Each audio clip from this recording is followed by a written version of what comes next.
ప్రియమైన తల్లిదండ్రులారా, క్రీడలు సాంస్కృతిక కార్యక్రమాలకి సమయం వృధాను, డబ్బులు వృధాను అనుకుంటే ఒక్కసారి ఆలోచించండి.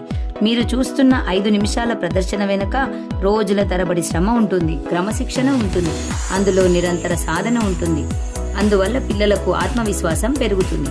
ఒక పిల్లవాడు స్టేజి మీద నిలబడినప్పుడు అతను కేవలం నటించడు, తన పెదాలపై చిరునవ్వు చూపిస్తూ తన తోటి స్నేహితులతో టీం వర్క్ కూడా నేర్చుకుంటాడు. ఓడిపోయిన తర్వాత మళ్ళీ గెలవడం నేర్చుకుంటాడు. అప్పుడు అతనికి తనపై తనకు నమ్మకం ఏర్పడుతుంది. పుస్తక జ్ఞానంతో పాటు క్రీడా కార్యక్రమాల వల్ల కూడా పిల్లల మెదడు ఎంతో చురుగ్గా పనిచేస్తుంది. మనం కొట్టే చప్పట్లు పిల్లలకు ఎంతో సంతోషాన్ని, నమ్మకాన్ని కలిగిస్తాయి. కాబట్టి మీ పిల్లలు ఏదైనా కార్యక్రమంలో పాల్గొని స్టేజీ మీదకు వెళ్లాలనుకుంటే దయచేసి అడ్డుకోవద్దు. ఎందుకంటే నిజమైన జీవన పాఠశాల అక్కడే మొదలవుతుంది. మనమందరం కలిసి ఆత్మవిశ్వాసంతో మాట్లాడే పిల్లలను భవిష్యత్తు తరాల కోసం తయారు చేద్దాం.